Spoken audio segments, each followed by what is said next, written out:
আস্তে আস্তে এই আস্তে এই আস্তে এই আস্তে তাই ধরেছে ধরি ধরি ধরি ধরি ধরি। আমার কিছু মহিলা কর্মীদেরকে নিয়ে দাওয়াতি কাজে নেমেছিলাম। জামাতের ভাই অকথ্য ভাষায় বিভিন্ন রকমের কথা বলা শুরু করলো। আমার ভাই এবং আমাদের কর্মী সে একটু বাধা প্রদান করলো, তারা মারপিট শুরু করে দিল, সেখানেই তাদের উপর হামলা চালালো। আস্তে আস্তে এই আস্তে এই আস্তে এই আস্তে তাই ধরেছে ধরি ধরি ধরি ধরি ধরি ধরি ধরি ধরি।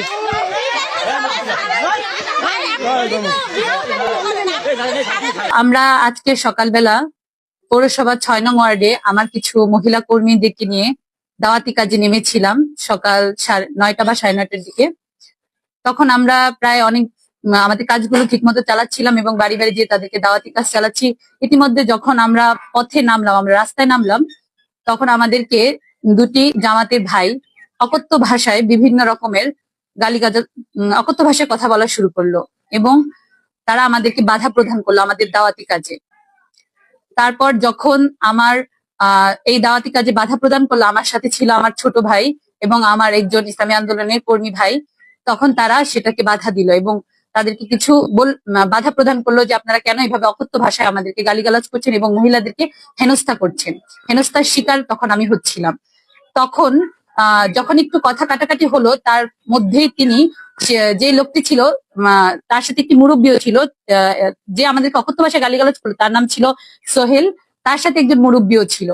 তারপর তিনি যখন আমার ভাই এবং আমার যে কর্মী ছিল সে যখন বাধা প্রদান করলো, আমি তাদেরকে সেখান থেকে নিয়ে এসেছিলাম তাদের কাছ থেকে, যাতে আর কথা না বাড়ায়। কিন্তু সেই লোক সোহেল নামে সেই লোক থামলো না। তিনি তার কিছু নেতাকর্মীদেরকে, তাদের কিছু কর্মীদেরকে ফোনের মাধ্যমে ডেকে এনেছিল সেখানে। ইতিমধ্যেই তারা উপস্থিত হয়েছিল। তাদের মধ্যে প্রধান ছিল হচ্ছে আলাউদ্দিন নামের এক লোক। তার সাথে কিছু লোক নিয়ে তিনি হোন্ডা দিয়ে এখানে স্পটে চলে আসলো এবং আমাদেরকে হেনস্থার শিকার করলো। ইতিমধ্যে সে আমার কিছু ভিডিও ক্লিপস নেওয়ার চেষ্টা করলো। তখন আমার কর্মী, আমার ভাই, তারা দুইজনই বাধা প্রদান করলো এবং তাদের মধ্যে হাতাহাতি শুরু হয়ে গেল। তারপর তারা একটি পর্যায়ে আমাদেরকে যখন মহিলাদেরকে ভিডিও করলো তখন এবং হেনস্থার শিকার করলো, তখন আমার ভাই এবং ফয়সাল আমাদের কর্মী সে একটু বাধা প্রদান করলো, তারা মারপিট শুরু করে দিল, সেখানেই তাদের উপর হামলা চালালো।